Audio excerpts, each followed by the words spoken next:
नमस्कार दोस्तों।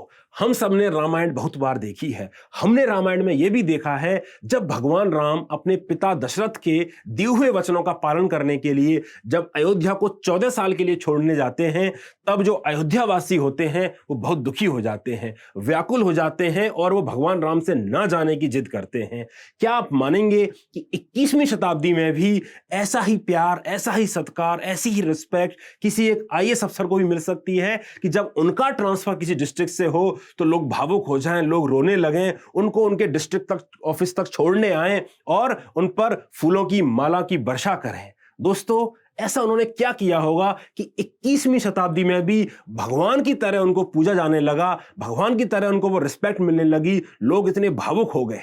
ऐसा उन्होंने क्या किया, आइए मिलवाते हैं आपको आईएएस दिव्या मित्तल से, जो आईआईटी दिल्ली और आईआईएम बेंगलोर की एलुमनाई है। ये लंदन में एक बहुत बड़ी कॉर्पोरेट जॉब पे काम कर रही थी, एमएनसी के साथ काम कर रही थी, लेकिन इन्होंने ठाना कि इनको भारत के समाज में कुछ चेंजेस लाने हैं, पब्लिक सर्विस करनी है, और ये बहुत हेफ्टी पैकेज छोड़ के इंडिया आई और सिविल सर्वेंट बनी। दोस्तों, इस भारत के वीर सीरीज में हम डिस्कस करेंगे ऐसे ही योद्धाओं की कहानी, ऐसे ही वीरों की कहानी जो नए भारत का अध्याय लिख रहे हैं, जो इस समाज को, नए भारत को विश्वगुरु बनाने के लिए अपना पूरा योगदान दे रहे हैं। तो आइए देखते हैं इन्होंने ऐसा क्या किया।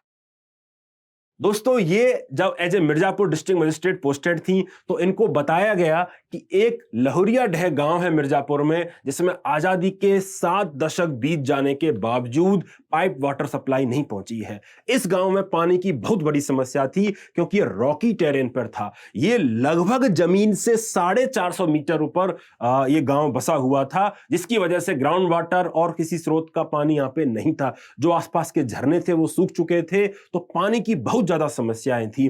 तो यहां पे पानी कैसे आता था, आप यकीन नहीं करेंगे। यहां पे प्रॉपर ग्राम सभा के थ्रू पेमेंट होता था टैंकर्स को, और टैंकर्स के थ्रू यहां पे पानी आता था, और जो पानी है वो कोटे के हिसाब से मिलता था। हर एक पर्सन को मात्र 15 लीटर पानी मिलता था।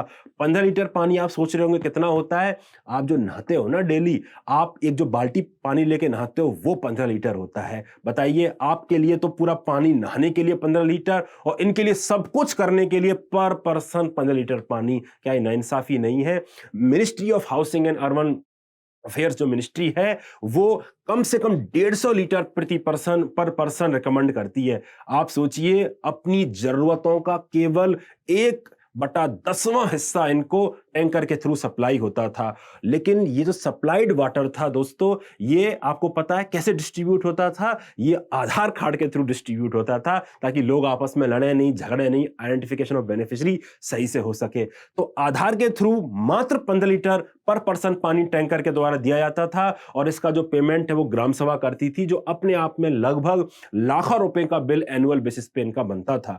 इसके अलावा जो वहां की महिलाएं थी, उनको समस्याएं और ज्यादा होती थी, क्योंकि उनको अपने हिस्से का पानी सेक्रीफाइस करना पड़ता था घर की बाकी की जरूरतों को पूरा करने के लिए, जैसे खाना बनाना हो गया या और कोई काम हो गए। तो दोस्तों, ये कहीं ना कहीं दिखाता है कि बिकॉज ऑफ पैट्रियार्ची कैसे वुमेन को जो ऑलरेडी गंभीर समस्या है उसका ज्यादा डिस्प्रपोर्शनेट बर्डन सामना करना पड़ रहा था। दोस्तों, आप एक और इसमें परेशानी की बात यह थी कि चूंकि गांव में पानी नहीं था, तो यहाँ पे लोगों की शादियां तक नहीं होती थी, क्योंकि कोई अपनी बेटा या बेटी ऐसे गांव से नहीं रिश्ता करना चाहता था ताकि वहां पे पानी की ही समस्या हो। ऐसी मूलभूत जो समस्या है, जो जहां जिस जगह पे होती है, वहां पे आपको भी पता है कि रिश्ते करना और ये सब करना कितना डिफिकल्ट हो जाता है। तो इस बैकग्राउंड में आईएएस दिव्या मित्तल आती हैं, वो गांव वालों को प्रॉमिस करती हैं कि नहीं, अब सिचुएशन चेंज होगी और हम कुछ करेंगे।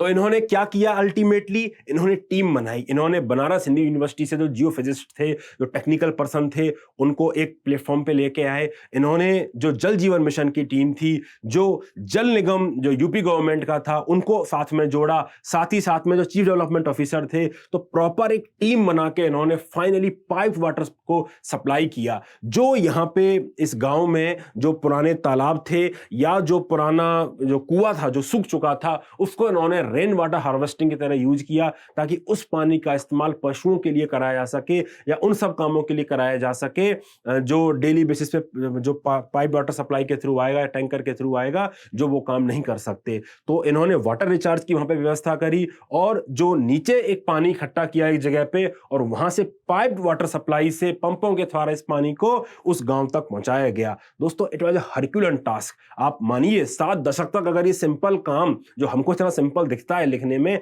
जो नहीं हो पाया, तो कितना बड़ा चैलेंज रहा होगा कि रॉकी टेरेन पे पानी को इतना ऊपर तक सप्लाई करना, लगभग 450 मीटर ऊपर सप्लाई करना। तो ये इन्होंने अपने अथक प्रयासों से डिफरेंट डिपार्टमेंट से कोऑर्डिनेशन करके टीम बना के फाइनेंशियल वायबिलिटी को साथ में रखते हुए इन्होंने वो सैंक्शन सारे लेके आई और फाइनली हमने देखा कि गांव में इन्होंने पाइप वाटर सप्लाई पहुंचा दी। हर उस गांव में इन्होंने पाइप वाटर कनेक्शन दिया आजादी के 76 साल बाद।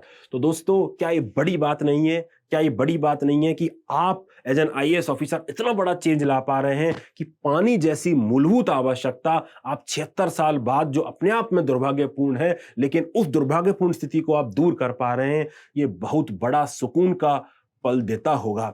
इनफैक्ट ये ह्यूमिलिटी की इतनी बड़ी एग्जाम्पल है, कंपैशन की इतनी बड़ी एग्जाम्पल है कि इन्होंने बोला कि जब ये पहली बार गांव गई तो इनको बहुत शर्म आई कि अपनी वाटर जो बोतल इनके पास थी उसको खोल के पानी पीने में। इन्होंने पानी खोलकर नहीं पिया क्योंकि ये दूसरों के लिए बहुत बड़ा एपैथेटिक एक्ट होता। कितना बड़ा एग्जाम्पल है, कितने ऐसे एडमिनिस्ट्रेटर हमको देखने को मिलते हैं। दोस्तों, ये बहुत बड़ी बात है कि आप इतने बड़े कॉलेज से पढ़कर, इतने बड़े बड़े कॉलेजों के एलुमनाई होके, इतनी हेफ्टी पे जॉब आप छोड़ के आप देश की सेवा करने के लिए आ जाते हैं और जो फाइनेंशियल कंसीडरेशन है उनको काफी दूर आप धकेल देते हैं। अगर आप भी सोच रहे हैं कि हमको अपने करियर में कैसा करना चाहिए, या आप भी इस दुविधा में हैं, तो कहीं ना कहीं आपके लिए जो दिव्या मित्तल आईएएस हैं वो एक इंस्पिरेशन हो सकती हैं, एक ऐसे करियर पाथ की जो आपको समाज में ग्रासरूट लेवल पर चेंज लाने का मौका देता है, जिसका सेटिस्फैक्शन कई गुना ज्यादा है बियॉन्ड अर्निंग मनी ओनली। लेकिन ये केवल एक साइड ऑफ स्टोरी है। जो दूसरी साइड की स्टोरी है, आइए उसको दिखाते हैं। जब ये पानी यहाँ पे पहुंच गया था तो इसका इनॉग्रेशन होना था और इन्होंने खुद ही उसका इनॉग्रेशन कर दिया।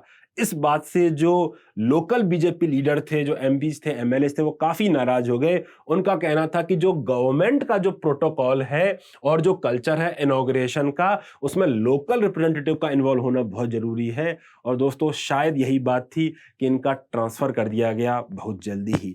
तो ये भी दिखाता है कि जो हमारे होनहार अफसर हैं, जो मेहनती अफसर हैं, जो पब्लिक स्पिरिट में काम करते हैं, उनको कैसे कैसे चैलेंजेस का सामना करना पड़ता है, कैसे क्रेडिट जीवी नेता एक होनहार अफसर के मनोबल को तोड़ सकते हैं। लेकिन दोस्तों, इन विषम परिस्थितियों में हमारे जो होनहार अफसर हैं, ईमानदार अफसर हैं, बहुत अच्छा काम कर रहे हैं। उनके जज्बे को सलाम। और आइए इस सीरीज में हम ऐसे ही शख्सियत से मुलाकात करते रहेंगे जिनके एग्जाम्पल, जिनकी स्टोरीज न केवल हमको इंस्पायर करती हैं, बल्कि आप उनको यूपीएससी के डिफरेंट पेपर में, ऐसे में, एथिक्स में यूज भी कर सकते हैं as an examples and anecdotes.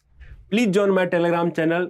आप जो सर्च फील्ड में पीयूष कुमार यूपीएससी टाइप कर दीजिए और you will arrive to this channel. इस चैनल में मैं न्यूज़पेपर से जो डिफरेंट स्टोरीज होती हैं, एनेक्डोट्स होते हैं, जो आपके सिविल सर्विसेज की प्रिपरेशन के दौरान बहुत काम आएंगे, एक बेहतरीन ऐसे लिखने में, एथिक्स के आंसर लिखने में, वो शेयर करता रहता हूं। तो जुड़िए टेलीग्राम चैनल से और वहां पे और हम बातें करेंगे आगे की जर्नी को लेके।